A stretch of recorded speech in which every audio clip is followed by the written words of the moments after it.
Evening. I'd like to call the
Charlie, Yes. Brian, Yes. Paul, Yes. Brad, Yes. and I'll vote aye as well. The motion carries. Great. Thank you very much. Would you like to continue with any discussion, or do you want to go right on to the hearings? I think we can go on to the hearings. at this Okay. point. Yep. I would like to call the 6 PM hearing for Mark R. and Robin Gallant, 164 Captain's Road. This is a proposal for relocation of existing home and construction of a single-family home, hardscape and landscape modifications, and septic system upgrade. Representing them tonight is Jack Landers Colley.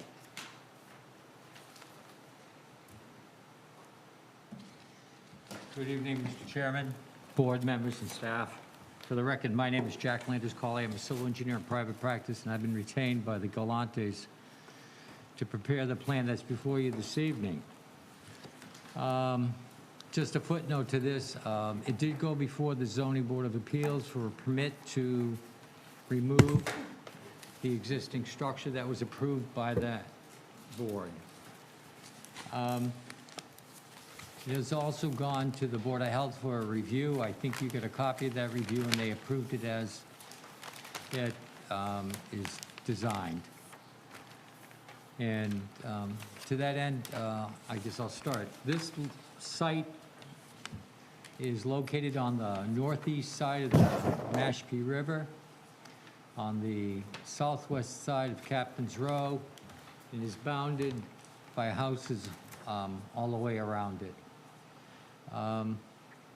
It has an existing house, decks, numerous improvements, a dock, garage, a driveway, and the septic system between the house as it presently exists and the road. What we're proposing to do is take that house, and that's the existing conditions plan. It shows the house. Actually, it doesn't show the dimension from the resource areas to the deck, but the second plan shall. The second plan is the proposed site plan of the house that they intend to remove, which is shown dashed, and the house that is proposed to be put in its place, as well as a number of appurtenances, i.e. stairs, retaining wall, a deck, a new driveway. I think what's noticeable and noteworthy is that the proposed house is entirely further upland of the existing house. On the plan, you'll see that we show on the bottom left side, as it's orientated on the screen, that the closest portion is the retaining wall at 50 feet. And then on the other corner, we shorten the retaining wall pursuant to a recommendation by the building department, so that retaining wall is 51 feet from the edge of the resource areas.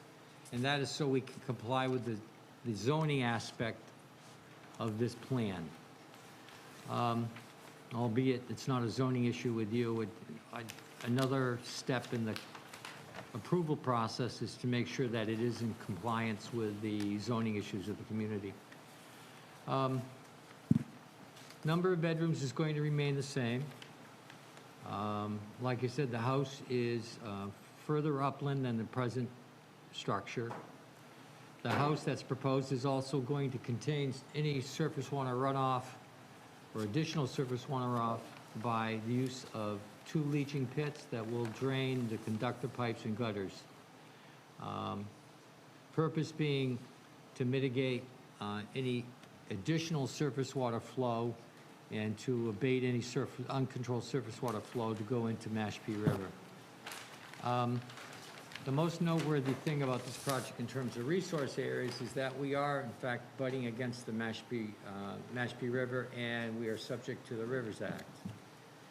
Having said that, there are 2 criteria or 2 areas that we're concerned about. The first is the 100-foot offset, which is depicted on the plan, and then the 200-foot offset, which is further upland and can't be shown on this plan because it would be off the site and off the page of the plan. I think it's a non-issue. What it is the client intends to do is lift the existing house, and we did explain in narration that process, and move it down the street, rotate it 180 degrees, and place it on lot 1, well, it's numbered 153. I don't know what the actual lot number is. In our project, narrative, we explained what they're going to do. They're going to, that is, they being the house mover, is going to come on the site, basically punch holes in the concrete foundation to allow it to slide steel beams underneath the body of the house, lift it up with the hydraulic jacks, pick it up, and slide it out. The work on the seaward side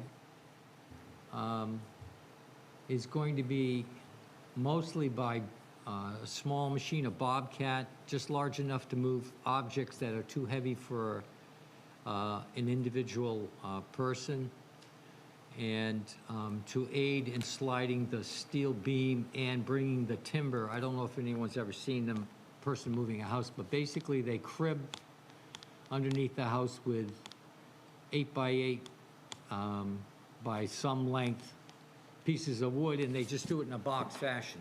They crib it up, and then it allows them to, when they raise the house with the hydraulic jacks, to rest it on that cribbing. At that point, then they'll bring in devices that will allow them to roll the house out of that position, rotate it, and then go down the road.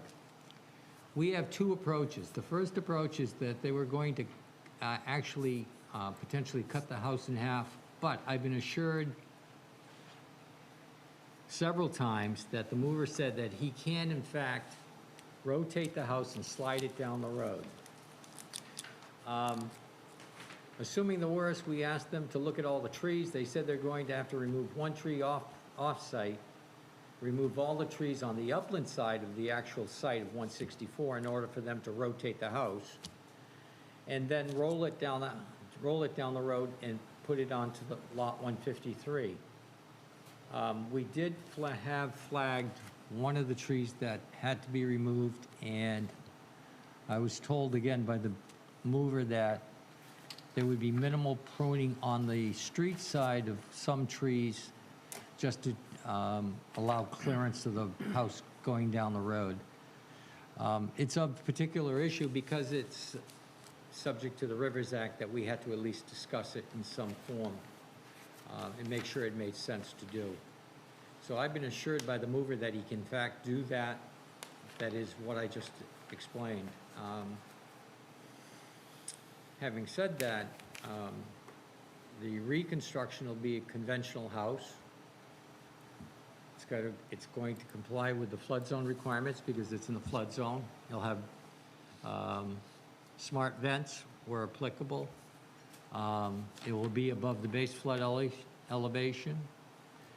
I mean, we have a note here that says walkout basement, but they can't use a basement in the traditional sense because it is in the flood zone. But that's a detail the architect is working out directly with the building department. We just established the first floor elevation. He is going to defend his design with the building department. Septic system staying in the front yard. We're going to put a new septic tank in because we have a new house and the SAS is good, and I believe Glenn has already approved the redesign of that. We show a limit of work. All the work that the mover is going to do can be done within the confines of that limit of work. That's my presentation. If you have any questions, I'd be happy to answer them if I can.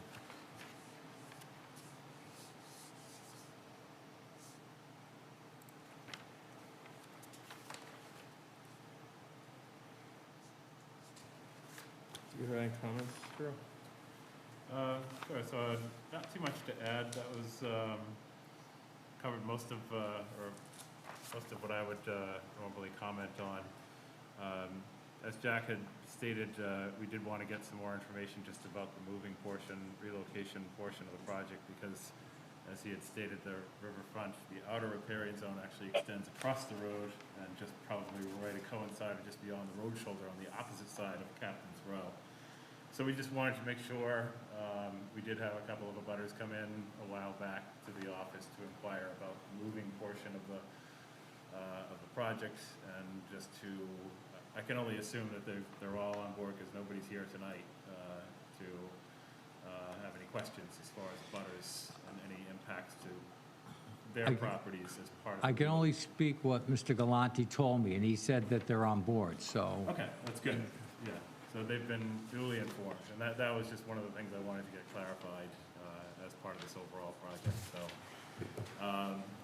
As for your resource areas, which have already been described, but you've got the Mashpee River, which has the 200-foot zone of jurisdiction.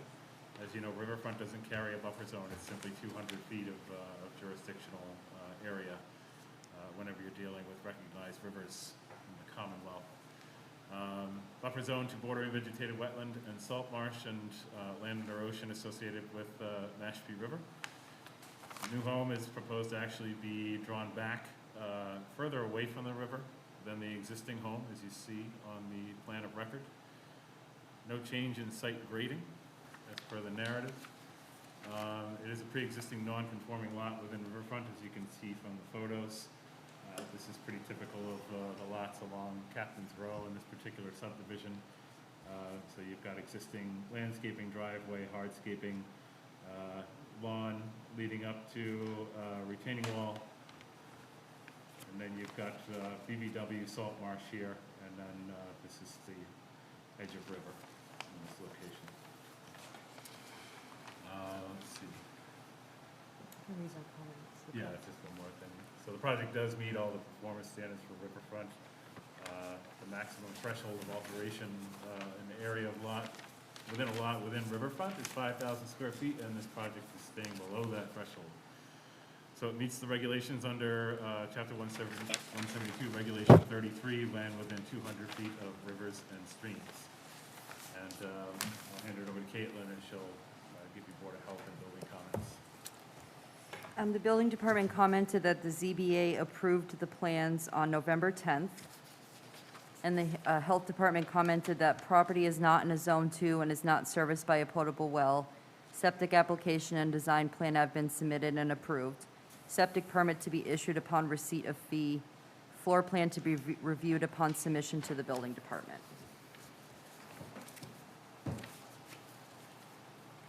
just going back to that GIS plan, so you can just get a scope of what the move entails. These are the two highlighted parcels. This is the existing 164 subject lot, and this is 153 Captain's Row. This is where the relocation is happening. So it's a relatively short distance, a large scope effort, but thankfully a small distance to move the house to this lot here. So there will be I would recommend that we put in a condition just to be aware of anything that's happening here, because if there is a portion of this lot in the outer riparian 153, I don't know, I know it wasn't, required of any plans, but if this is subject to jurisdiction, we at least want to know what that area of the lot, what's happening there. I don't think it would be anything prohibitive, but it's just along the lines of FYI, hey, this is what's happening in the outer riparian, if it happens to be jurisdictional in the relocation area. Yeah, it's a very good question. And what we will do is we'll actually calculate where the 200-foot offset is and submit it to you as a matter of reference. Okay. I can't remember if the septic system on 153 is in the front yard or the backyard, but I'll let you know that when I give you the plan. Okay, Okay? perfect. Good. So there's no change to contour of 153? Everything is going to pretty much stay as is, the new house just kind of plunks down? You're going to use a system that's in place today? I'm sorry, I didn't hear you. I don't think, there is no septic system, there's no septic system existing on 153 on the relocation. No, it will be a It'll new have to be system. installed, and we don't know where that's Okay, going. so will there be another hearing in regards to what happens on that property? I Or would is this say, a package deal? I would say that Jack needs an opportunity to survey first, so we know what portion of that lot, if any, is within riverfront, because if it is, I'm guessing it's marginal. And we can certainly assess it at that time, and if we feel that it needs to come back to the commission either as an amended order or RDA or administrative review, something along those lines, but we can't quite tell yet because we just don't know Yeah, what the survey will reveal. I'll That's why I calculate- mentioned that that information should be supplied to us once it's. Yeah, it's a fair question. What we'll do is we'll locate it as soon as possible and get it to the staff as quickly. And then he can tell me what we're going to do at that point. I think we have to do that.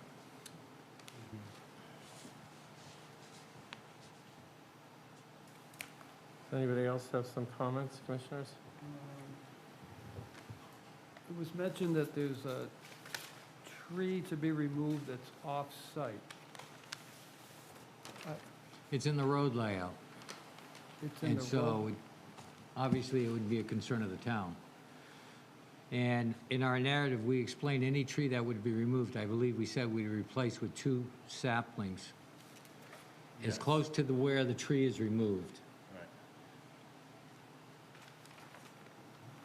So there is wording in the project narrative that offers up compensatory measures for loss of trees within the road layout. It's a town-owned tree. I don't believe this is a town-owned road, actually. I think it's private. So, not quite sure how that works. I know there is an association there. Maybe There that's is. how it would have to be communicated. I don't know if the town took it or not, but nevertheless, we're going to put the trees in, whether the town owns it or the Sure, association owns it. okay. But it would be good to have communication with either or, depending on who the owner is, just to Right. kind of be on the same page about what's happening in that particular aspect. Yeah, So I can honestly, that could be written into the order as, for that particular portion of the project, the compensatory for the loss, that it be communicated to whomever assumes responsibility for the shoulder in that area. And is that New Seabury Association? This is not New Seabury, but Captain's Row has an association in that neighborhood. But I don't know if the road's been taken by the town or not. That's yeah, I something don't we know need what the to- policy of the town of Mashpee is investigate it. on takings, Right.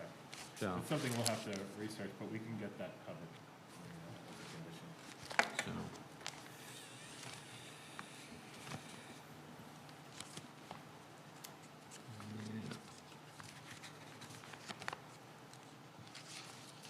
Anybody else? Yeah, I have a question. Drew, so there's an increase of about 700 square feet of footprint within the 200 feet to the river. Is there any mechanism that we can require mitigation plantings for that on the river As long as side? it falls under the threshold of allowable under regulation 33, That's what I'm asking. that's, yeah, then it doesn't trigger mitigation. It doesn't? It falls under 5,000 square feet. And, Okay, so because it's under the 5,000 square feet, it doesn't, that's correct, yeah. That's allowable alteration under bylaw and state code. and that's alteration of the lot. So I mean, they're like Overall. moving, okay, Overall alteration, okay. yeah, yes. Yeah, cumulative, and the riverfront encompasses the entire lot. Right, okay.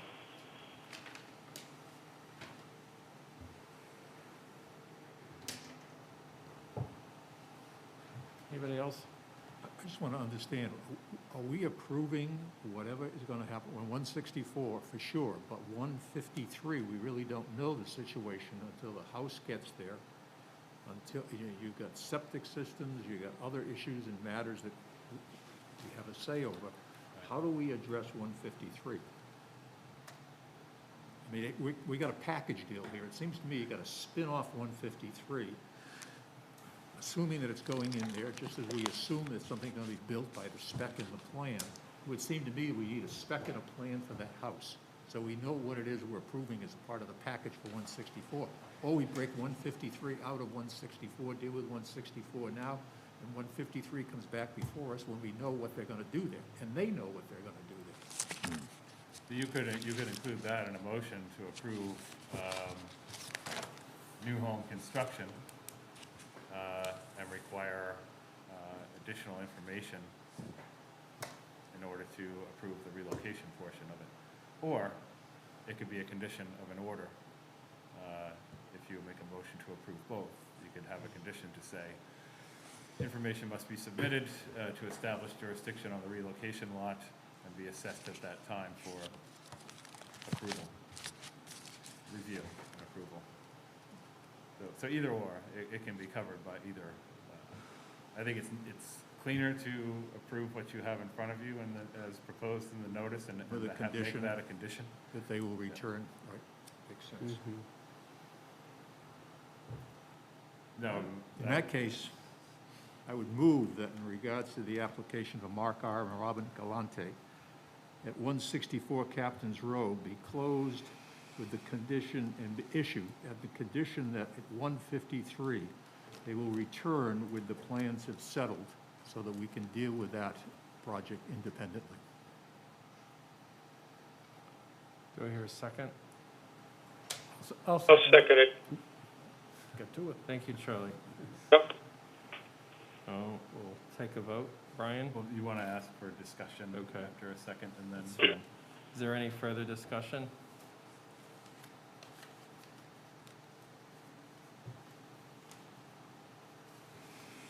So voting, Brian, Yes. Brad, Yes? Paul, Yes. Alex, Yes, Charlie, Yes. and I'll vote aye as well. Motion passes. So that's clear that, I think we already went over this, but you'll do the surveying, Yeah, look I, at it at that time, bring it back before the commission for review, and they can make a determination of whether or right. not they want to have a official permitting procedure for that. And what Oh, that- I understand. I think it's very reasonable by the board. I don't see it as problematic because the depth of these lots are 150 feet, the road layout's 40. Right. Geez, we're almost at the 200 feet already. Right, exactly. So yeah, I do understand. Thank you very much. Okay. Thank you, board members and staff. Thank you. Thank you.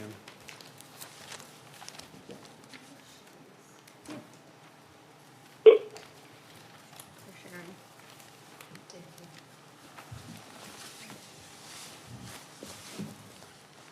Ocean Bluff is still, what happened to Ocean Bluff? Next hearing has been It's going to be continued. Yeah. So our next hearing, so I'm going to call the 6:03 hearing for 23 Ocean Bluff LLC, 23 Ocean Bluff Drive, proposed installation of pool with associated hardscaping and mitigating plantings. The applicant has asked to continue this Yeah, and the continuance date is December 9th, 2021 at 6:06 It just got put PM. To December 9th, 6:06 PM. PM. Do I hear a motion? In regards to the application of 23 Ocean Bluff LLC at 23 Ocean Bluff Drive, I've asked for a continuance to December 9th at 6:06 PM. May I have a second? I'll second that. Voting, Brian, Yes. Brad, Yes. Paul, Yes. Alex, Yes. Charlie, yes, and I'll vote aye as well. It's continued. Thank you. Want to go on to the next hearing? I think you're ready. You good? So I'm calling the 6:06 hearing for Louise and Maria Pinero, 75 Sunset Circle, proposed garage construction. Representing them is Raul Lazardi from Cape and Islands Engineering. Good evening. For the record, Raul Lizardi from Cape and Islands Engineering, representing the applicant in this RDA. The project before you tonight is for proposed additions to an existing house. The resources on or within 100 feet of the property is John's Pond, and more specifically, is the lagoon to the southwest shores on John's Pond, and the canal that connects John's Pond, the main pond, to this lagoon. And there are associated BBWs to this canal and also to the lagoon to the south. And there is an inland bank associated with these water bodies. The project does not get any closer to any of the resources than any existing development on the site or on the abutting property. In fact, the proposed additions, which is consisting of a proposed garage to the south and house additions to the front, are further than 50 feet to any of the closest resources. The closest portion for the proposed work is actually the southwest corner of the garage, which is 75 feet to the BBW on the lagoon to the south. But even that setback, to get to that point, you have to go through an existing developed house, which is the closest development to that lagoon. To the west side, the closest point of the garage is 92 feet to the inland bank on the channel that connects the lagoon to John's Pond. But there's more development closer to that channel on that side, on that west side of the property.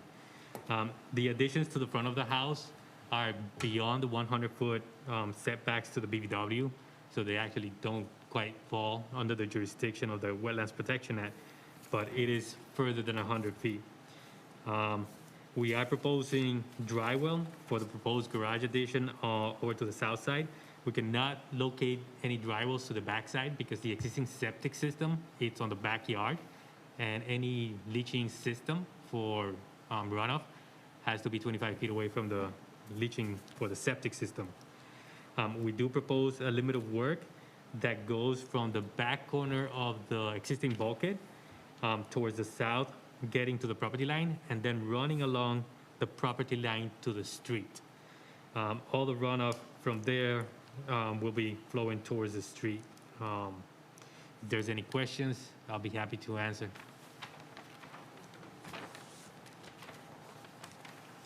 Drew? So just to go over some photos of the site. Top left, this is looking at the property from the road. Here's the existing driveway. This is top right, looking at the existing lawn. You can see the staking for the proposed garage here. So this is all previously legally altered area of the lot where the proposed garage is. This is just shot from behind in the backyard looking out towards the street. Again, you can see the back staking here for the proposed garage. And then just another shot. This is again staking for the rear of the garage looking out towards the channel that connects John's Pond to the lagoon area. And then just a couple of photos of the resource areas. All of these areas are previously legally altered either through permitting or pre-existing non-conforming conditions. So in this area, this is the inland bank staking, or that might be BBW actually, and then inland bank is area here. So obviously, the project is taking place in the outer 100-foot buffer zone. No work is proposed within any resource areas or within 50 feet of any resource areas, so it does not trigger any mitigation requirements. No impact to the resource areas on the lot, which include bordering vegetated wetlands and top of inland bank associated with the channel on Johns Pond, and also BVW associated with the lagoon area outside the channel connecting to the main part of Johns Pond. As Raul had already mentioned, there will be gutters and downspout proposed as part of this garage construction to capture roof runoff.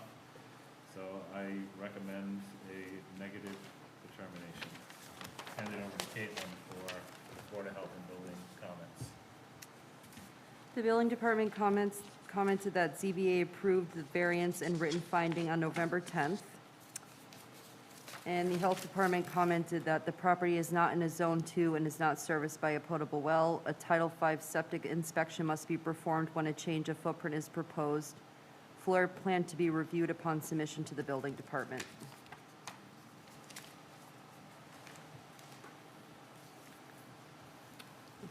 Ask a question in regards to the driveway, which is a paved driveway, which chances are, I don't see elevations here, figuring that it's probably pitches somewhat from Sunset Circle towards the home, but I can't really see any markings on this plan that would tell me that it's pitching that way, or is it pitching from the house out to Sunset Circle? So that, or could we tap into a French drain along the driveway entrance, I mean, the garage entrance, and pitch it into that dry well, which is right there, 10 feet away from the corner of it? So the intention is to continue pitching out towards the street. Okay, Because as you can see, once this garage is in place, it practically blocks that side yard. So there's no way for the water to run unless it creates a channel. So the intention is to continue flowing out towards the street. okay. If it pitches that way now, it's fine. Thank you. Anyone else have any questions?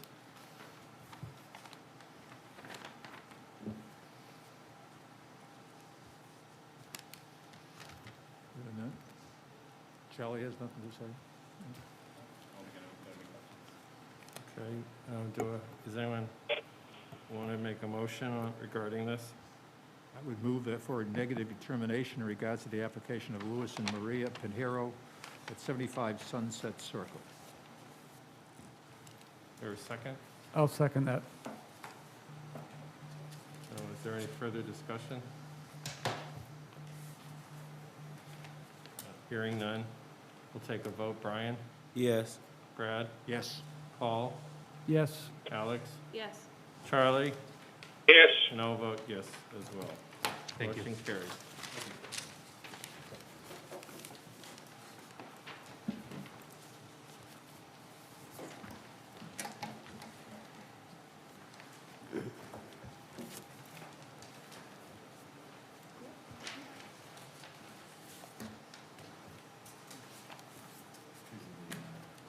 Okay.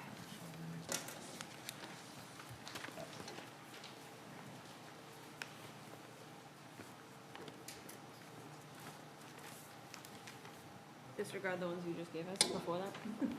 Sorry about that. Disregard that. Okay.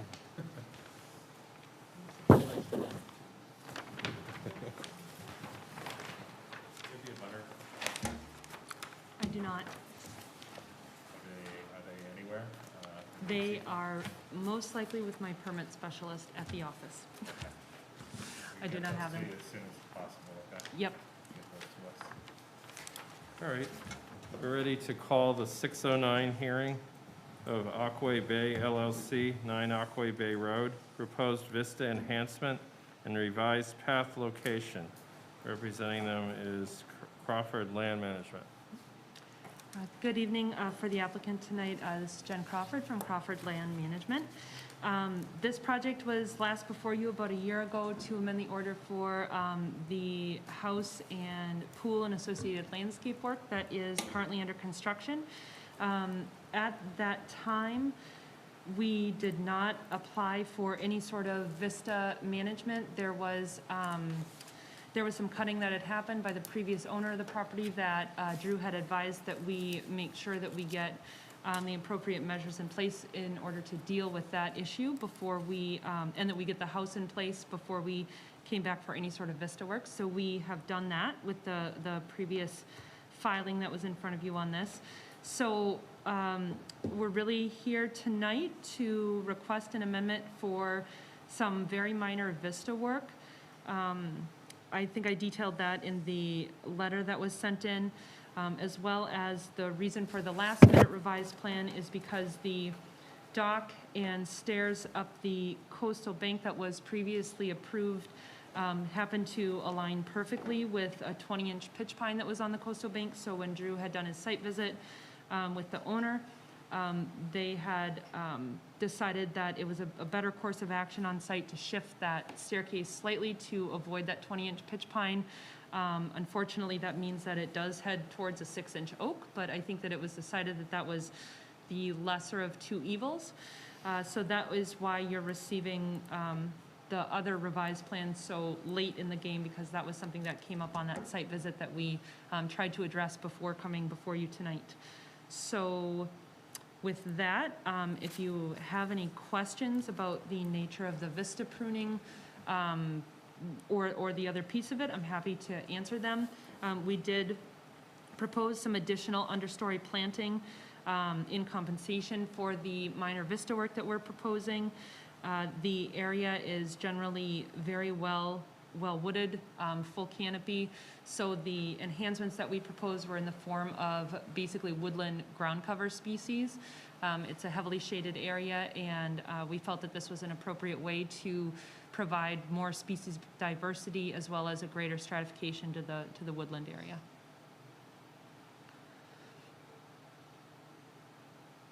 Drew? Some of the commissioners may recall this was, as Jen stated, a part of an older permit that came before almost a year ago for the, and a previous amendment associated with that permit for a single-family home construction pool patio cabana area. Go back to the PowerPoint to show you some photos of the site. The GIS image obviously was prior to the house construction, so this is actually under construction in this area. Just to clarify that. So here you have, this is just inside the driveway access to the main house, top left. Top right, looking at part of the Vista enhancement window. And this is all the 50-foot buffer zone area leading to the top of Coastal Bank, overlooking Aqua Bay. Just another shot of this is kind of the area that the violation took place here in the 50-foot buffer and then down the bank itself. So that was presented to the commission at the last time they were before you, and it was made known that they would be coming forward with mitigation and Vista pruning, so that's what you have here before you tonight.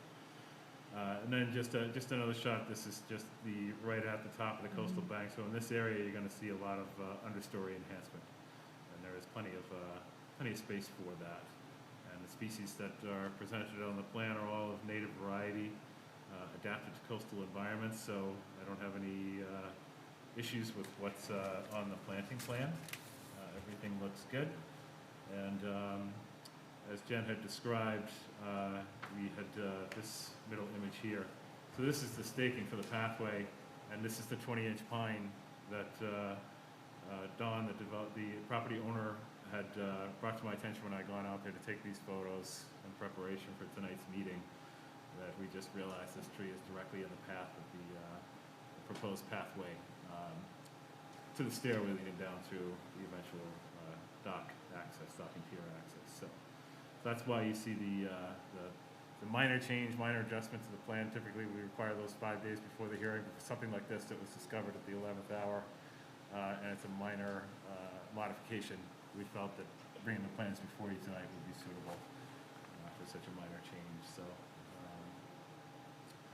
and it's going to go back to. So this is the plan that you have in front of you. Right here, this is where the 20-inch pine was discovered, so the path was originally right along here, and this is the new path just to get around that, because that's a pretty big canopy tree, and we'd like to preserve it, so sacrificing a 6-inch oak to accommodate passage through the naturally vegetated buffer strip, which is allowable under Reg 2029, under Chapter 172. So certainly preferable to dealing with the large pine, which we'd really like to see kept there for bank stability and for wildlife habitat. So, I think I have any other comments. I just wanted to make sure the commission was aware that this situation of violation was addressed previously, and this is the resulting compliance for that mitigation. So, in addition to Vista pruning, so all Vista pruning will fall under the standards under Reg 29, time of year restriction, percentage of cutting protocol. So all of that will be in their standard order of conditions, and no other comments. I don't think Board of Health or Building have any. Health did have one comment. Just note the location of the septic system and restrict equipment, vehicle traffic over non-loading bearing H10 components. That was it. And I'm sorry, Jen, we did have the CMRRs. They were hidden in my file. Oh, okay. Yes, so Okay. we're good. Awesome. Thank you. Questions? Yeah, I have a question, Drew. It's hard to tell, looking at it from here. It would really help if I had gone out, but I'm just curious, is it not preferable, or does it not make sense for the pathway, instead of going through a naturally vegetated area, which I know it's allowed to do, but instead if it went through the existing mown area to be restored, if that was bumped north a little bit, so it was going through the area that they're gonna be trying to restore just on the edge of it, rather than disturbing a whole area that's currently not disturbed. Does that make sense? It does. So we ideally wanted the end of the path, so to speak, where it meets the pool and cabana area, to be able to come out between the two, so that, because otherwise the plantings that we have up against the pool, we have to shift and move around a bunch, and so we wanted to be able to plant all the way up to the pool area to restore it. But I think that we could still curve it back into that area if we made the pathway longer. We were also kind of trying to just make the path as short and, Direct. Short and direct as possible. But I mean, it's just the footpath portion, so we're happy to shift that. If that would be helpful to you, we're happy to shift that. Yeah. And I did want to note that Yeah. the portion of the path, it looks like just a path on the plan, but from the 6-inch oak to down where the actual dock starts, that section right there is actually a stairway. So when, it doesn't look like it on our plan, it just looks like part of the path, but I wanted to just clarify that, that piece of it, that portion is actually a stairway up the bank. But the part further to the left, as you're looking at the plan, is just a footpath, as you said. Okay. I don't know. It just feels like we're restoring an area that was mowed to then have a different area be mowed as a path. Kind of weird.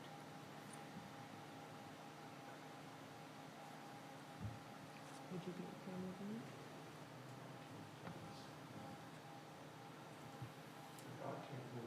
Don, if you're gonna Right. speak, you gotta come up to the microphone and give your name for the record, please. Yeah, the dock and the stair, well, the stair we're proposing to move, but the dock piece of it can't move, so we do have to hit that point on the bottom of the bank, and then ideally the location at the top, so that we don't have a footpath that goes along the pool. We have the planting that goes along the pool, and that we're able to just go right onto the patio.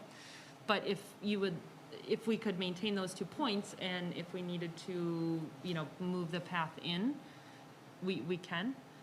Yeah. It'll just be more circuitous, through the woodland versus direct. Yeah, I apologize because I wasn't here when this was initially discussed.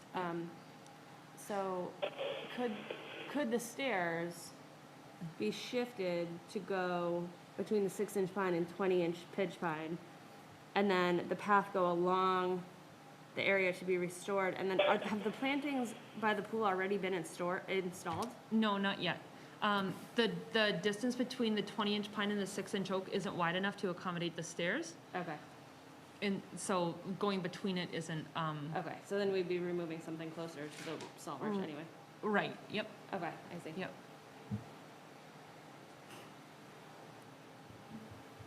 Anybody else have comments? I just am impressed with the diversity of the selection of species that you have here. I mean, we see these all the time, but I can't remember the last time the huckleberry and sheep laurel were included in the plant list. So. Thank you. It should be maybe something also with the understory. There are areas of the understory that are that do have a lot of saplings coming up in them. They are closer on each side towards the property line. Because we made the shift so late in the game, I didn't have a chance to go back out and flag this location because the previous one was flagged. And so I can't honestly tell you that there isn't much in that area, so to speak, because I didn't take a look at it. But I do know that the thickest parts are towards the property line, so there may not actually be, there might not actually be much in that location, but that's something we'd be happy to review with Drew on site as well. Okay, thank you.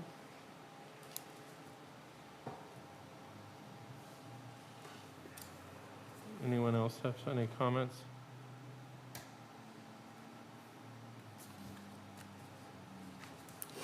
If not, I'll entertain a motion.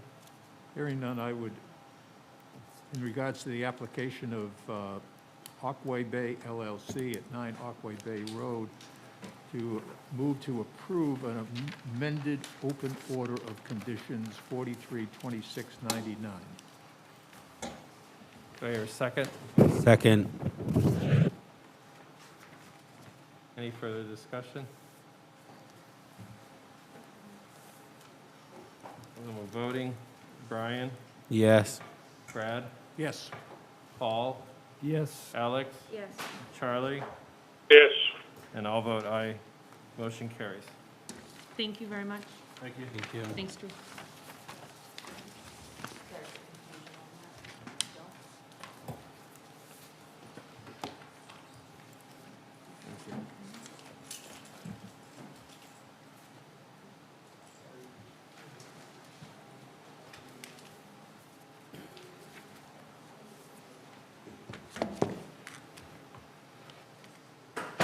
I'd like to call the 6:12 hearing of Jeffrey M. McInnes, 17 Waterway, proposed garage and driveway construction. Representing is Marsh Matters Environmental. Yes. Good evening, Mr. Chairman, members of the commission. Let's see if this is on. Yep.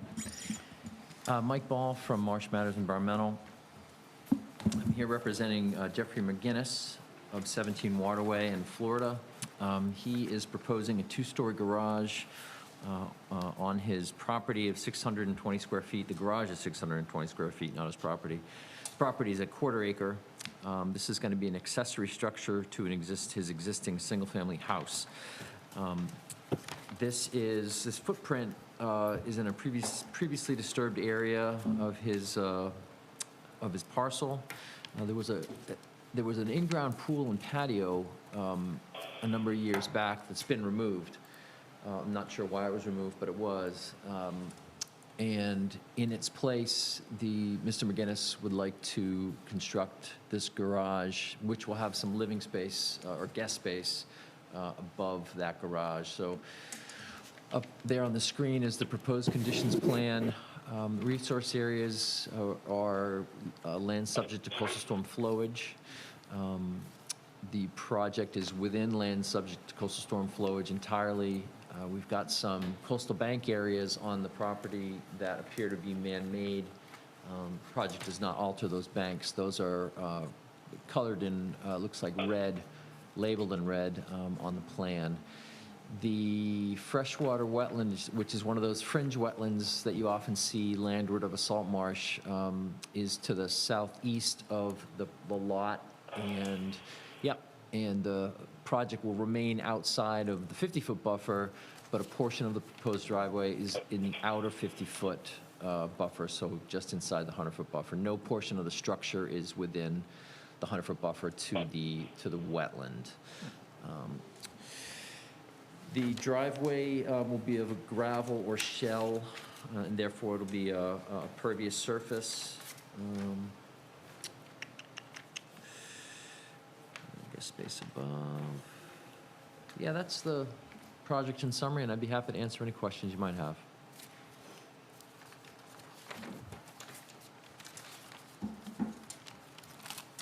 Drew? Just had a quick question regarding the email that was sent out in regards to the tax office, communicating with the tax office with your client. Do you know if there's been any progress there? Yeah, I don't know. I know Jeff received that, but I don't know if he's been in touch with the tax office. Typically, that needs to be done before the hearing is open. That's town policy. Before the what? Before the hearing is heard. Oh, okay. Yeah, that's town policy. I mean, the hearing's already been open. I think as long as it just gets addressed as soon as possible, that should be Sure, fine. sure. But, we just want to emphasize that if that's a condition moving forward, it isn't settled, it shouldn't really be opened by the commission. Yeah, I could reach out to him tonight and just to check if he's had any. Okay. Have the fees been paid to have this hearing? We haven't heard back. We did notify, we sent out notification, but we haven't heard back. All you gotta do is look at this land and wonder. What's whether that? he's ever- I just wonder whether the man is ever gonna step up and do it. All I gotta do is visit this piece of property. There's junk here and junk there and junk there. It's a disgusting mess. Well, that is something that needs to be. I realize it's probably out of our jurisdiction, but it certainly. No, understood. Yeah. You don't know what the junk is. I mean, that's the whole thing. It could be leaching for all I know. So just to show the commission some photos of the site, you already heard the history Mike described as this area here being previously occupied by a pool and patio area that has since been removed. So top left photo shows entrance to the parcel. In this area here, this is the, this driveway here, that's for that photo. Referencing here. This is on the north side. This you can see on the plan. One of the trees proposed to be removed is in this area, but you can see the staking right here. Then looking at staking for the garage, this is the area footprint for garage here, and then driveway in this area. And then just looking at it from closer up here, you can see the staking for garage corner. So all this area has been previously altered and disturbed. This area here is strictly land subject to coastal storm flowage, and then you get into the 100-foot setback to BVW further out towards the edge of the turf there in the background. Just a few more photos of the site. Just more hardscape conditions here. This is on the southern facing side where the driveway is coming out, linking up to what's actually a portion of waterway right here on the plan. So this loop right here, this is actually part of the road layout for waterway. And this is where the driveway entrance, I'm assuming this is the entrance side of the driveway, correct? Correct. Waterway, yeah. Is there any plan, does it just end here? Is there any edging or any sort of, there's kind of a It's gap not there his property. between the It's edge not of the his driveway property. and the property line? Yeah, certainly nothing's proposed off his property. You know, Okay. often you see, you'll see a cobble border in some of these properties. And today, I would venture a pretty good guess that he is using the waterway, the road layout, as Yeah. storage area Yeah, of stuff. okay. I'm sorry, I just need clarification. It's been a little while since I've been there. Are you saying there's stuff There stored? appears to be barrels and things of this nature on this side, and granted that he has, in the past, and this has nothing to do with this, has used waterway as his own personal storage area. And I believe, just by eyeballing it, that some of the stuff that I saw when I visited the site looked like it could very well be in the waterway road layout. Okay, I can't guarantee it. You drive by, you slow down, you get out, you look quickly. And it looked to me like it could very well be in waterway, not his property. okay, so we're not sure That who. road layout is owned by UC Properties. Yeah. Okay. So I interesting. think it would be, if the commission decided to close an issue and order of conditions, there would be a condition that I would recommend wording that no part of this approval is to be construed as use of a private roadway. So that the applicant is aware and can't use an order of conditions to justify altering areas outside his property.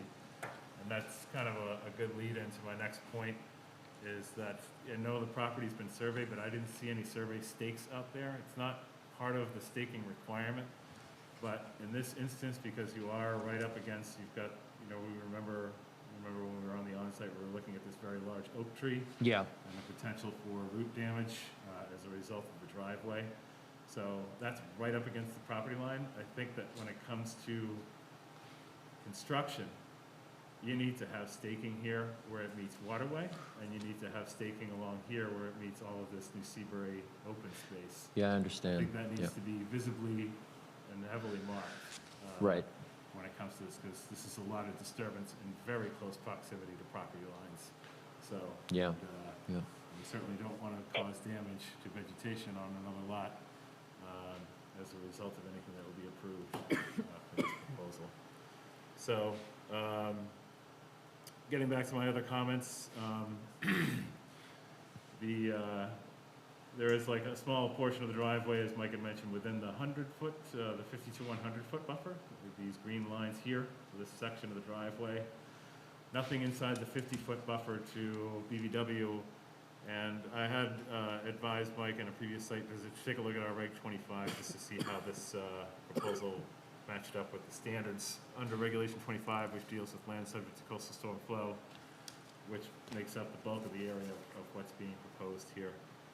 And I agree, I concur with all of the portion of the narrative that describes how the project meets the standards under Regulation 25.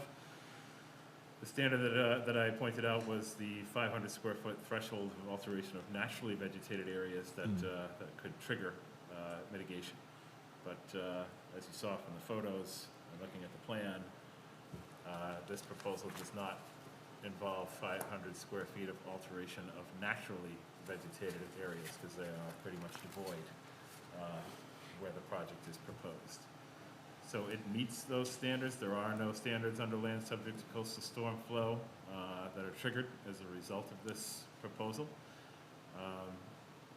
As I had said before, the thing that concerned me the most was really just the proximity of activities to other bordering property lines and making sure that all activities are kept inside this property line, and that the applicant doesn't construe this, if there is an approval, that he has, is incorporating any road layouts outside of the property. So it would just be a condition, just reiterating that this is strictly within the property boundaries, all of this authorization. And if he's going to do any alteration outside of that, he needs to talk to the Seabury Peninsula Council, whoever is Right. in charge of the road layout there. Yeah. So, no other comments? The building department commented that the ZBA approved this project on November 10th, and the health department commented that the property is in a Zone 2 and is restricted to existing 3 bedrooms with a conventional system. A Title V septic inspection must be performed when a change of footprint is proposed. Floor plan to be reviewed upon submission to the building department. Require floor plan for primary dwelling to verify existing bedroom count. It's not our jurisdiction, but a 3-bedroom septic system is there, but now we're putting in another bedroom. As long as it can handle the, Okay, it's so up as to long Board of as Health the, to decide, if okay, it's, fine, yeah, I'm sure they've checked it out, but Yeah. they've created another bedroom on the property. sure. Commissioners, do you have some comments on this proposal? Has the inspection on the septic been conducted? I believe it says it must be performed when a change of footprint is proposed. Floor plan to be reviewed upon submission to the building department. So it doesn't sound like it's quite happened yet. Yeah, I'm not sure. That engineering works would be handling that. I'm just not sure on the status. They have seen these plans, so that's why they commented on it, so they know, the applicant is aware that they have to talk to the Board of Health. And according to the Board of Health, this septic tank is capable of another bedroom? I think they have to review it Yeah. still. They will have to go to the building department for the They have to construction go, of the yeah. driveway. They'll Yeah. review the plans upon submission to the building department. I think if the proposal wasn't compliant with current Board of Health regs, I think Pete McEntee of Engineering Works would have addressed it in the proposal, so. Sure. I just have one comment. I'm trying to understand why this driveway is so large. Is Yeah, this for storing boats, or? Yeah, I is that what believe, it I is? believe, like with a lot of properties, property owners here, they do have boats, and I think and I believe, it's not on property now, but I think that's what he's hoping, is to have some space to park a boat off-season. It just seems like a sea of gravel without any kind of vegetation, Yeah, so close to the property line. Well, don't forget, he had a pool in the backyard, which was mentioned. So you take the Remove pool out, the you backfill it hardscape. with some, yeah. well, just to level it. It just seems such Oh, a it's huge crazy. I mean, driveway. it's like a barren field of stuff.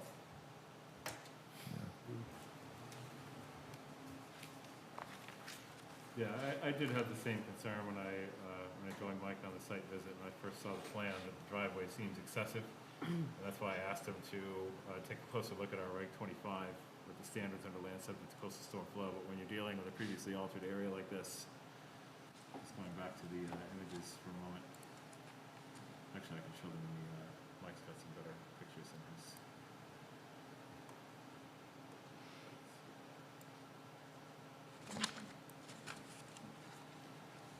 So you can see here, this is the area that was occupied by the pool patio. So you're just not looking at any naturally vegetated areas that would be construed as such. And when you're looking at that threshold of 500 square feet or more of altering of naturally vegetated areas, they're just not present. So it just doesn't trigger mitigation under the current regulatory language. But I understand, it's a large driveway, very large. Is there a dry well in that? Or is it just the gravel is considered to be sufficient on top of the sand to capture any runoff? I think with the sandy soils down there and the pervious nature of the driveway, I think we'd be fine with stormwater. Certainly, if I don't think Pete showed a drywall off the corner of the house, that can certainly be conditioned. I think that would be an acceptable add.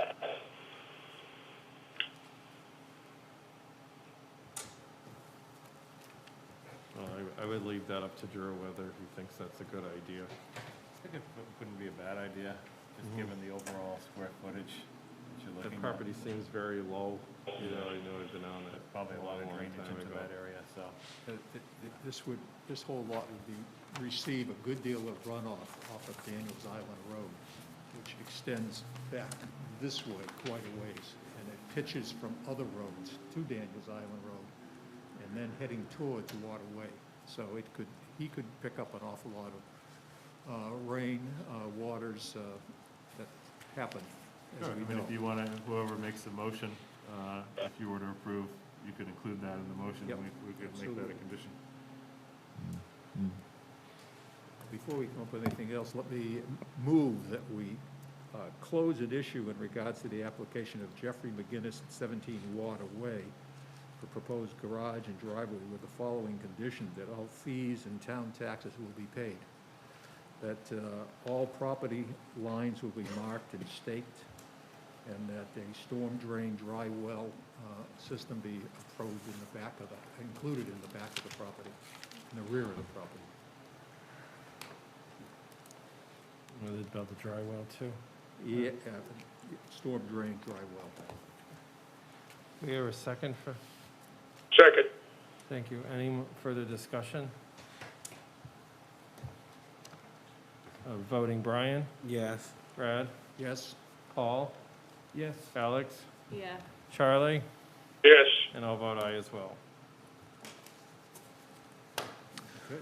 Okay, thank you very much. Thank you. Yeah, thank you. Thank you for that.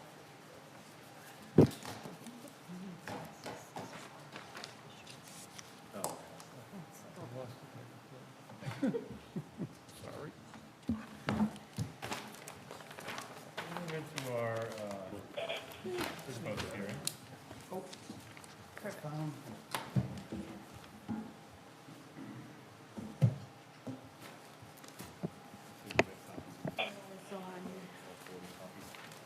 What's that? So you had copies? No, no, I didn't. Okay, that's fine, no worries.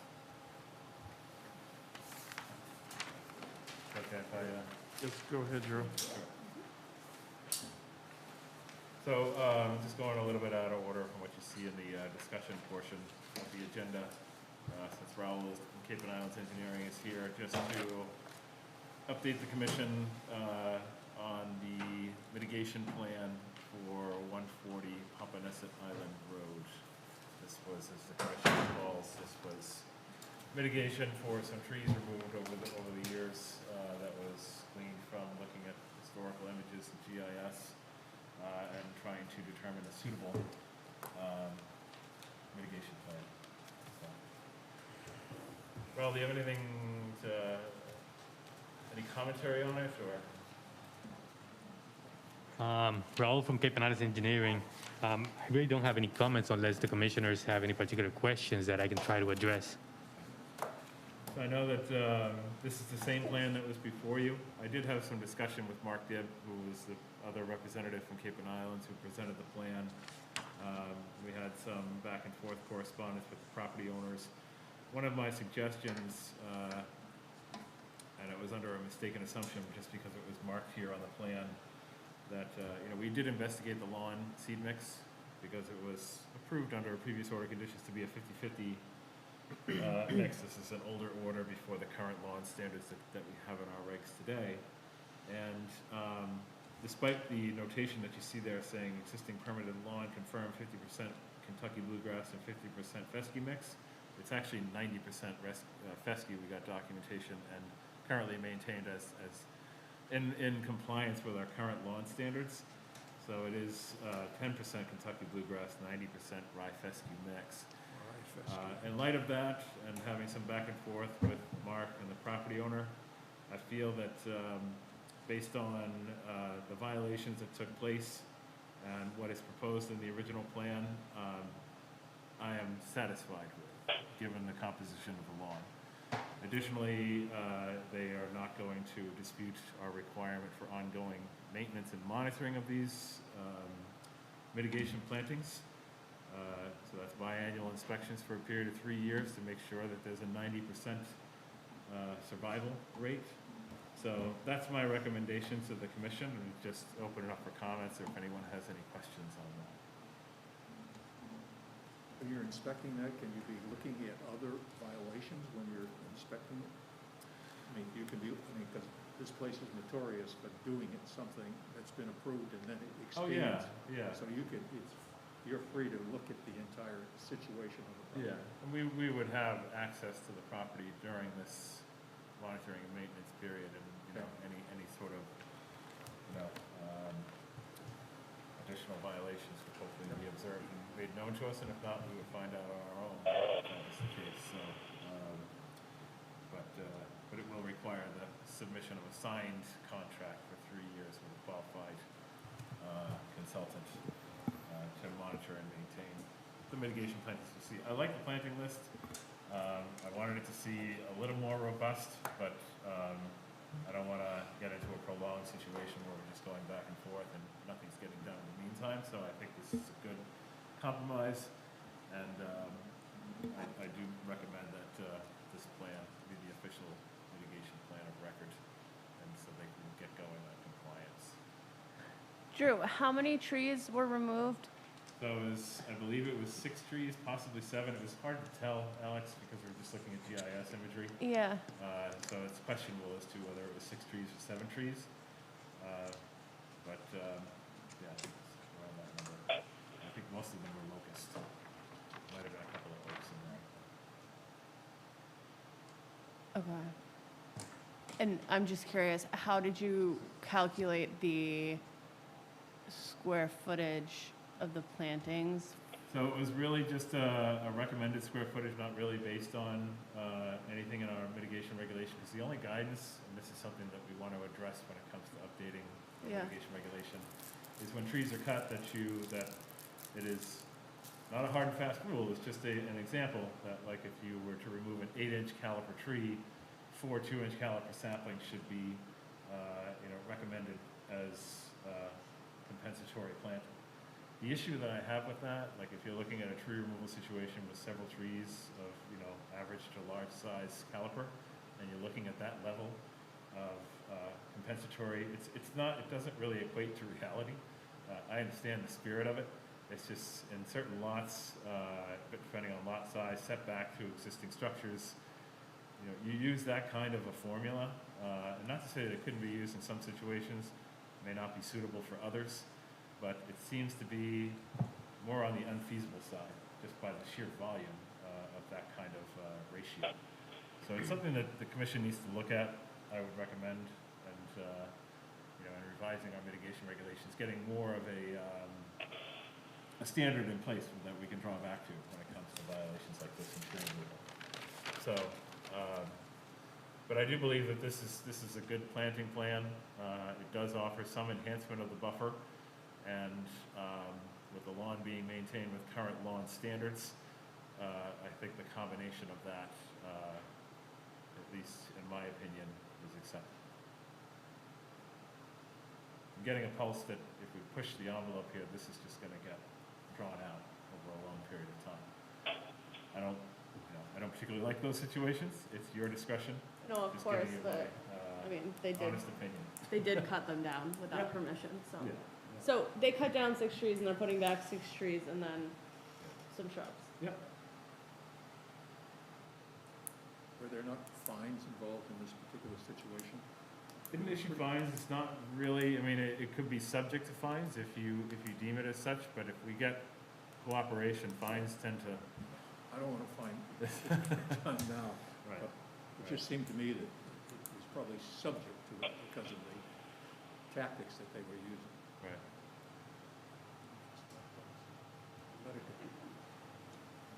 It wasn't your typical kind of, violation discovery, we're relying on GIS imagery. We didn't have any recent photos of cutting or anything like that. I'm not to downplay the level of the violation, but as far as the evidence that we have, it's, it could be disputed, is what I'm saying. So, just from our limited amount of, documentation that we have on this. There's no question trees were removed. That's not up for debate. It's just how, when, and by whom is anybody's guess. Okay. So if the commission doesn't have any other comments, you don't have to take a motion on this. This is just to present to you, as was promised from the last meeting, for your, to hear the latest recommendations. So, Okay, thank you. if there are no other comments, I can, Thank you, Earl. yeah, thank you, Raul. Thank you. Thank you. And we'll correspond about getting that contract together, signed, documented, and submitted to our office. All right. Part of the enforcement order proceedings. Okay. Just to go over some of the remaining pre-post agenda items. Still looking good as far as the game. So Trout Pond, just wanted to update the commissioners. As you recall, based on my recommendation at the last meeting, I had asked the commission to take a vote on me issuing a notice to Trout Pond in regard to the berm failure and culvert failure on Mashpee Commons LLC land around Trout Pond, to require monitoring reports and to require measures to ensure that the current situation doesn't become worse and result in potential adverse impacts to the wetlands in this area. So I was met with a lawyer response, lawyers from Mashpee Commons disputing the nature of the letter, the authority to require these measures. And since then, we've had communication over a Zoom meeting just recently, where really the intent to have this meeting and discussion was to just kind of try and find a cooperative pathway moving forward and get some more clarity over what the status of this project is, how much longer is it going to take before construction commences, and just to kind of let both sides kind of air their feelings about the timeline that's been in place so far as when things are going to get moving. I mean, the whole motivation for that letter is because we've had some pretty serious storm weather, a lot of rain, and when you've got a overtop berm and exposed soil, it's not unreasonable to think that condition can get worse when you get weather like this. So it wasn't coming out of nowhere, wasn't unfounded or unsubstantiated, just a cautionary type of situation that I felt was warranted. So I made that known during the discussion. I don't think there was any disagreement over it. They have since submitted 6 monitoring reports. I read through them, and I'll provide those to you. I meant to send them out prior to the meeting, but so those reports did not reveal any sort of worsening conditions. They were dated with the weather conditions at the time of the site visit, and then general observations of the existing site conditions, and overall nothing has changed. And in fact, the water level, based on the sandbags that were placed out there from the last time the culvert was patched up, the water level has actually increased on those sandbags. So based on those monitoring reports, it does not appear that conditions are getting worse, which is great. And also what was discussed at this meeting was a clearer indication of when this project is going to get started, which should be the week after Thanksgiving. Oh, really? And they said should be a substantial completion by the end of the year. So they were also hampered by, this year. They were hampered by a time of year restriction because this is rare species habitat, so they couldn't do much over the summer. Not their fault, that's in the order of conditions. But that's good to hear, and it's substantial compliance because there is a planting component to this, which has to wait until next spring to commence. So just wanted to update the commissioners on that. And also, they had asked that I provide assurance that we would not be pursuing any enforcement action, as was alluded to in the notice that I sent out. The enforcement language is really to get a response, boilerplate. If you do not respond within 5 days, the commission can resort to further enforcement actions, including issuance of daily fines. That's boilerplate language so we can get a response and people don't blow it off. And so that's always been very effective, and I didn't see anything wrong with that. So, but they panicked over that and wanted to have assurance that we weren't going to pursue any further enforcement, and I don't see the need to based on the outcome of the discussion. So very amicable, very cooperative, and I think things are looking good moving forward. So. Do you expect to go out to the site when the work begins? Yes. Would you share that so that maybe a commissioner might participate as well? I missed the one site visit there a few months ago, and I would love to go with you. Absolutely. Let's see. 2022 meeting calendar. We are coming up towards to the last meeting of the year. I did want to have this in place sooner, but I just completed a draft of meeting calendar dates, and that needs to be submitted for review by the town clerk to make sure there are no confrontations with any other scheduled events during the calendar year. So hopefully the town clerk will review that prior to the next meeting, and then you as the commission will send it out to you ahead of the meeting, and you can take a vote to approve that meeting calendar for the 2022 calendar year. Make sure there's no Patriots games. Huh? And between holidays and games, it's tough to schedule meetings. So we're looking at, we got an inquiry from a resident this week about the potential to donate land to the Conservation Commission at 13 Forest Street. It's an undevelopable piece of land, and the woman I spoke with was inquiring about the procedure to actually donate this parcel to the Concom. This is actually in an area that is surrounded by a series of undeveloped lots in and around the lower reaches of the Santuit River. over by two of the condos in Willow Bend in that area. And she did mention that. So we haven't had a chance to go out and assess the parcel. That's why we put it on here as a placeholder if we did have time to do that. But we will. And if it looks like something that we would like to accept as a donation, I wouldn't see any reason why not. We'll find out the procedures for that and have that on the next meeting agenda for the commission to review. Does it have exposure to Santuit River? What's that? Is it? It's inland of the river, but there's like this whole mass of really tiny postage stamp sized lots that are, some are town owned, some are privately owned. It's kind of a mix of everything in this area, and this is one of those lots. So it's not a huge piece of land. It's pretty small, but Yeah, I think it's .09 acres. Is that what the size is? yeah. Yep. So, but still, if it's being donated, I don't see any reason why it shouldn't be accepted. A lot of conservation-owned parcels as well as town open space, so Yeah. it would be a good addition, absolutely. We just want to make sure it's not, a dumping ground or any other issues there. We just want to go out and take a look at it and make sure that it's, we're not receiving any kind of problem situation. I don't think we are, but that's just standard protocol. Just quickly running through some of the last items here. Childs River restoration should be nearing completion. No new updates there. Red Brick Road culvert, new grant application that I informed the commission updated last time to the Division of Ecological Restoration under their culvert removal program. So we wouldn't expect to hear anything back from that probably for the next couple of weeks. And we still haven't heard anything on the other grant application under their priority projects grant. So there has been no new word on that. Hopefully that will be coming soon. It's been a while, so. But speaking of Red Brook, I can't believe there's any water runoff off of Red Brook Road anywhere from the Falmouth line back to Great Oak Road. Yeah. I mean, there are more drains on that road than I have ever seen on any other public road DPW in has Mashpee. been busy. Oh, the goodness. contractor with Unbelievable. Drainage improvements there. What a beautiful job Lawrence Finch does. It's been very Kid. successful in controlling the runoff situation there. Sure. So that's, it's good to see. Oh, And there's no bumps either.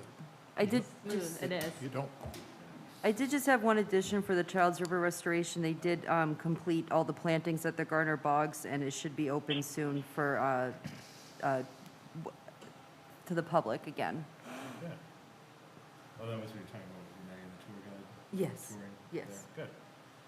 Okay. Upper Quashnet, no new updates from the presentation that you got by Neil Price from Horsley Witten. Still ongoing to complete phases 1 and 2 for presentation of conceptual restoration plan. Bylaw review subcommittee, we should be up and running and getting that resumed after the holiday season. I think just taking care of wrapping things up at the end of this year and then having more time to focus on that, on getting that mitigation regulation updated and looking at other regs and getting back to a normal routine meeting schedule with the bylaw review committee. Especially now that we have Stacy, it's going to allow us more time to do that. John's Pond milfoil, I believe each one of you received a summary report post-treatment, which they indicated was highly successful. There will be an end-of-year survey and report and any recommendations, which should be coming toward around late December or early January. And that's the report I'm looking forward to seeing the most, because I just want to see if there are any remaining areas that they feel that did not receive adequate treatment. We certainly want to know about that and be prepared to address that for the next year. And I'll hand it over to Caitlin for updates on the Top Tier Bog. Drew, do we have ever had any kind of a, I don't know what you want to call it, an award, so to speak, for a person who is a friend of the environment, the conservation matters in the town? I think we have. I just think of what Jack Mates has done. I mean, he has, by standing up and watching the situation in John's Pond, Sure. brought it up, did the research, brought it forward, got the thing straightened out, just a homeowner that cares about, he really cares about John's Pond. We have, we do have like certificates of recognition. Yeah, That we I can mean, certainly. I don't know whether he cares or not, but, Yeah. he cares about John's Pond. He does, and certainly do appreciate the heads up and alerting us to the situation so we can get to it in time and have, a mostly successful eradication campaign. So, at least as far as I know, it's Okay. been successful. So, yeah, could certainly look into that. Okay. So for Chop Check, Horsley Witten completed the conceptual design of the restoration, and their contract was closed with the town on October 31st. As far as the town's contract with the in lieu fee program, which consists of the Army Corps of Engineers and the Department of Fish and Game, our deliverables to be completed by December 15th will be to finish our long-term management plan, a draft long-term management plan, and to, I don't know if we'll be able to get this done in time, but we also need to get the conservation restriction recorded. It needs, after it gets reviewed by the Army Corps and the Department of Fish and Game's legal team, it'll go to the Executive Office of Energy and Environmental Affairs for review as a final stage. I try to get an idea of the timeline on that. Unfortunately, it's probably going to be at least a few months. But at least it's in motion, and it shouldn't hold the contract up too much. We also we also started discussions of Phase 2. We are waiting for the official word from the Army Corps as far as them supporting the project moving forward, but it sounds very promising, and we should be hearing word of that very soon, of their confirmation that they do want to fund the project and its completion. And we also just received the baseline report from Mark Robinson from the Compact of Cape Cod Conservation Trust, and it will be finalized soon, and we will send that out to you all as well. And that's it. Thank you. I have a question. So at our joint meeting with all the other boards that we were at, Selectmen, Board of Health, kind of all of that, she had asked for action items from each group at the end of that. Yeah. Is there any format where we can get together and talk about that? Or is this it, or can we do it like off the record? Like, can we just like? We can't do it as a quorum, that would kick in the open meeting law. So any group of commissioners more than 3 would constitute a quorum, so you can't meet without, not to say it has to occur and coincide with the Conservation Commission meeting, but it has to be published. And notice has to be published if you're gathering in a group of a quorum or more. Clusters of Do like a 3. subcommittee, or like, could we do, is there's no way, like, I just want to talk about like what we could possibly, like, what could our action items be aside from upholding our Right. jurisdiction? Like, what can we even do? Yeah, I mean, we can meet, we just need to, when we figure out, we can send out dates and figure out a date and time to that. We just have to, it's gonna be more than 3 of you, we just have to provide notice to the town clerk's office, so Okay. the public is notified in accordance with the public meeting law. That's all. It can be any time. Can it be an executive session? Huh? Can it be an executive session? It doesn't qualify as executive session under the Okay, criteria. doesn't. Yeah, When is the next meeting? It's December December 9th? 9th, yeah. That's the same night as our meeting. No, I meant the next I'm selectmen's meeting. sorry. Is it the 15th? Time is December, I can't. It's in the teens. Was it 13 or 18? When's our next meeting? December 9th. Okay, so we could simply put that as an agenda item on there to That'd probably discuss. work the best, because we already have the meeting scheduled prior to that selectmen's meeting, 13th. so. Or is there, 13th, 13. yeah. perhaps Yeah. people And in could, the meantime, I would encourage, commissioners to send, we can correspond through email. Okay. You just can't get into any sort of debate as a quorum, as a group email, but you can exchange ideas individually. You just have to be wary of that, debating as a quorum, that's all. Just putting it out there. and perhaps people could come up with a few ideas, each person come up with Yeah. 3 ideas to put forward and to consider or something. Were the minutes published of that meeting? That I don't know. That you could find out. refresh our memory of exactly? Yeah, I believe that there was minutes being taken on that meeting. It must have been, yeah. Yeah, that's a great idea, though, Alex. We should start brainstorming on that and have an Right. opportunity, and the December 9th meeting is a good time for that, so we'll add that as a pre-post agenda item for discussion. Could this be something new that we'd be doing, or just informing them about what we do as a board, if we still want to call it? I was a little confused with that also. I mean, I think it was a little open to interpretation. I suppose, you know, just by virtue of what we do, we are improving water, we are striving to improve water quality in town. But I suppose we could get maybe a bit more specific about individual actions we're taking now as far as restoration projects and land acquisitions. Again, which is essentially within our purview anyways, but we could be specific about current activities. Shellfish mitigation on the piers. Yeah, the addition of the shellfish mitigation, the fact that we're reviewing our mitigation regs, that's absolutely. Always looking at improving regulatory language, you know, as to reflect the current times and the current conditions. You know, you could look at coming up with even whole new regulations addressing categories like climate change. We don't really have an expansive regulation dealing with shellfish or aquaculture. So those are some things that we can look at as far as creating new regs under under your jurisdiction. So. Do you feel like you guys have adequate staff to be able to like expand upon, like if we were to do a call of to action to, you know, enforce something, mitigation or whatever, do you guys like have the capacity to do that, or is that something that's an action item we should be lobbying for, is like more conservation support? That's a good question. I mean, I would love to have more support. Right. Obviously. I'd love to have more staff. But we do, the town does have, you know, a new department, relatively new, which is the Department of Natural Resources, which has been very helpful. Right. You know, in achieving better environmental quality overall in the town. But certainly, yes, you know, more support. I mean, it's not for a lack of resources, it's really just a lack of time. Right, of course, That's yeah. basically it, yeah. But there are certainly, you know, abundant resources to tap into. You've got the MACC, which offers all manner of assistance, from training on, you know, wetland regulations, delineating wetlands, wildlife habitat, but also they can provide assistance in creating bylaws and crafting new regulatory language. So they're a tremendous resource, and any one of you can reach out to MACC for that kind of guidance anytime you want.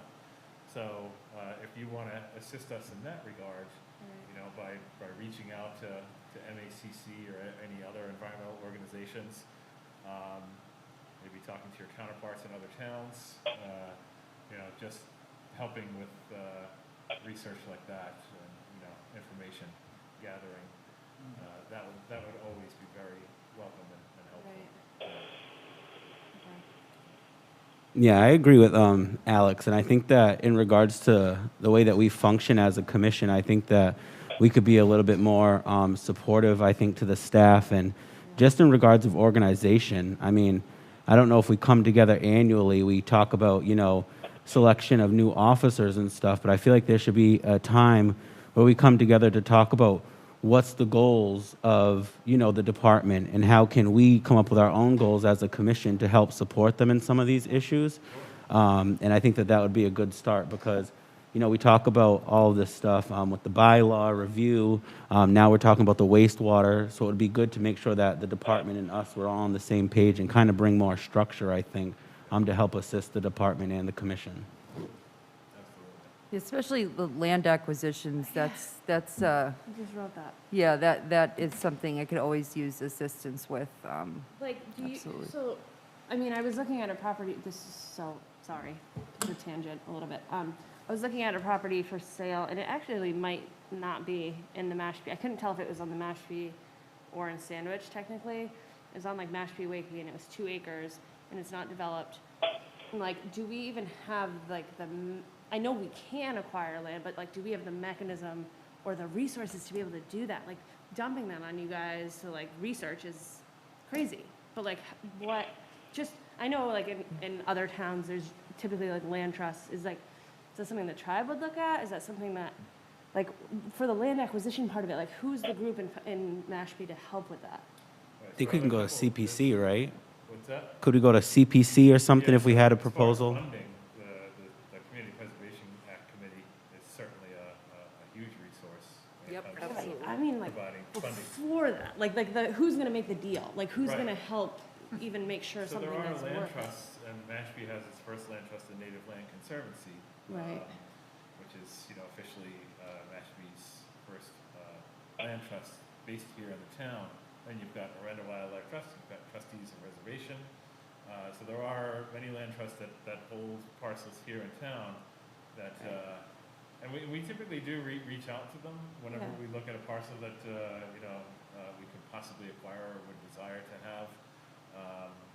So, that's another thing the commissioners can help with is reaching out to these land trusts.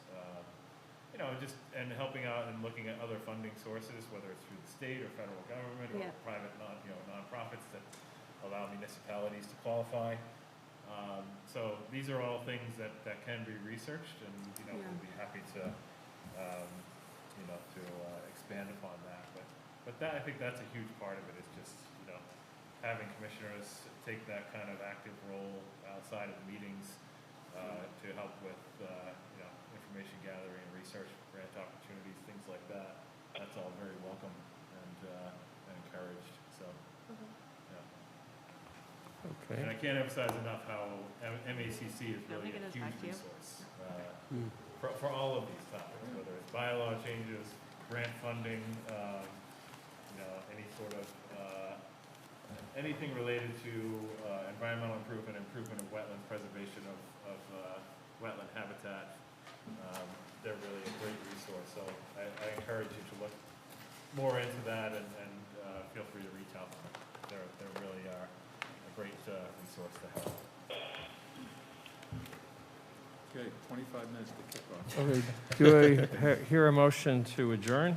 Motion to adjourn at 7:37 PM. We have a second. Second. Voting, Brad, Aye. Brian, Yes. Paul, Yes. Alex, Yep. Charlie, Yes. and I'll vote aye as well. Motion, we're adjourned. See how fast we can get out of here.